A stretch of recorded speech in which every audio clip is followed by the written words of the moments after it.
So many spiritual people are confused, terribly confused. And they're taking supplements and they don't know why. They're taking copious amounts of psychedelic drugs with no intention behind it, and they're falling deep into rabbit holes and conspiracy theories that they're not even sure of. And all of these things are taking them away from God. They're taking them away from themselves and what it actually means to follow the path of spiritual awakening, to follow the path of self-awareness. The spiritual awakening process is a journey back to self. It's a journey back to wholeness, back to God, back to presence. And the only way for us to find our way back is through ourselves. It's not through these different modalities and gizmos and gadgets and biohacking, this and that. It's through ourself. It's through the work. It's through our karma. It's through utilizing Earth as the Earth curriculum. You are a student, and God is your teacher, and God is in front of you right now. Every instance is God in drag teaching you. When somebody in traffic slams the brakes in front of you, it's God saying, your mind's getting a bit ahead of itself, isn't it? When you stub your toe as you're walking through the kitchen and you scream, fuck, it's God saying, hey, maybe you should pay attention to where you are a bit more. There's these little reminders that we get every single day to be here now. Ram Dass said it best. Be here now. My favorite line from that book is, we are all walking each other back home. Because you are my vehicle to liberation as I am yours. This is a dance. This is a push and pull, a wonderful cosmic symphony of consciousness. You and I are conscious beings, aware of our own existence. This physical body is a manifestation of who you are in spirit. This physical body is God's creation. This physical body is our vessel to interact, to love, to serve within the world. I have found my unique purpose on planet Earth is to create. I found myself to be a creator. I found myself to be one with creation.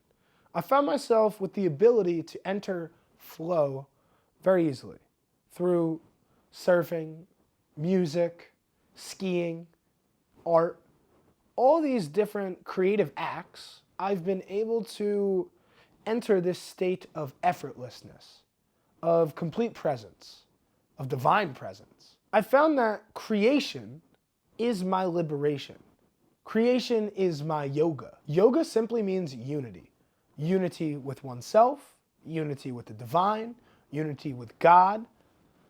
Yoga is the means by which we may liberate ourselves from suffering. Existence is suffering.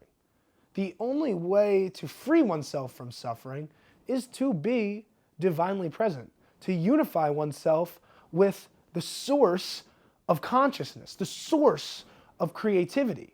God is that source of consciousness. God is the source of creativity. The Creator has created us in form, physical manifestation to create. So as we come to realize our own true nature, we come to realize God's true nature. And as we come to realize God's true nature, we see ourselves in God's image. Man is created in the image of God. Now, if man is created in the image of God, we are co-creators with our Creator. This life that we have on planet Earth is so short. We have such little time to actually create anything meaningful on a cosmic scale. However, our impact on planet Earth is exponentially powerful.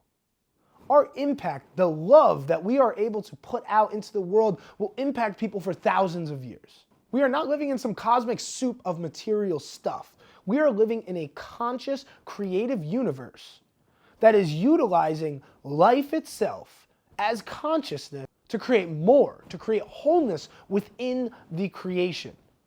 Humanity is acting as the function where we became self-aware. We have developed ego, which allows us to create from a place of separation. Separation is the only way that we can find our way back to wholeness. Separation is the only way we can find our way back to unity. Because what is one could never be two. If you look into Hermetic philosophy, Hermes, Thoth, talks about making the two one. The Buddha talks about making the two one. Jesus talks about making the two one. The two were never separate to begin with, and that's the point that these historical religious figures are making. The two is your ego and your awareness. The two is the creator and the creation. The two is love and hate. When the two become one, man may enter the kingdom. The kingdom is divine presence within oneself to be here with what is, to be with this creation in this present moment in time. Sure, you can cultivate abundance, you can cultivate affluence, you can cultivate all these different labels that you want to put on yourself that may seem admirable, but know that they're from a place of ego. Because I've gotten caught in all of these shiny objects. I've wanted for so long. I have an addictive personality, but it's a superpower because I can get addicted to things that are good for me. I can get addicted to creating music. I can get addicted to drawing mandalas. I can get addicted to studying the nature of consciousness and human reality. I can get addicted to qigong and meditation and these other spiritual practices. Use these gifts that you have, these innate gifts, so that you may free yourself from these bondages of suffering, so that you're not tripping over not getting invited to your friend's house, so that you're not still thinking about how you wish you would have played baseball in high school. So you're not tripping about not getting that job from that client that stood you up and ghosted you. These things are of the world, these things are material, but you are so much more than a material being. When you entangle your consciousness in worldly affairs, you become of the world. You are not of the world. You are of Christ consciousness. We are at a precipice, a turning point on planet Earth where we are tasked and given this unique purpose, the unique opportunity to create something that will last for generations, for millennia. Our children's children are going to be talking about this time, this turning point of consciousness where we go from separation to oneness. This is the 4D to 5D Earth split. We are going from material consciousness to divine unity, to love, to where there is no distinction between me and you.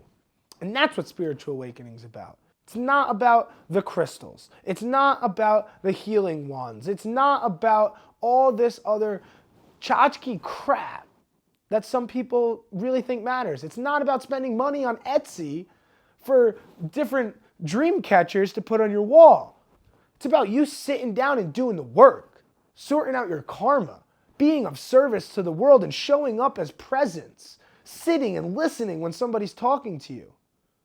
That's what spiritual awakening is about. This video is meant to give you clarity on the spiritual awakening process and why you're so confused. Remember, it's about presence. It's about love. It's about service. It's not about these gizmos and gadgets. It's not about spending money on Etsy. It's not about making your mom happy. It's not about any of that crap. It's about you. It's about you feeling whole and full and fulfilled in your body, in your mind, in your soul. And anything that does the opposite is frankly hurting you. Because you are here for a purpose on planet Earth as we're at this precipice. As we're at this precipice, this turning point of consciousness, you are here to share your unique gift with the world. Whatever that looks like, I want to see it. So let me see your gifts. Share it in the comments. Subscribe for more videos like this. And I'll see you on the other side. Maybe in this life, maybe in the next. But all love. Thank you for being here.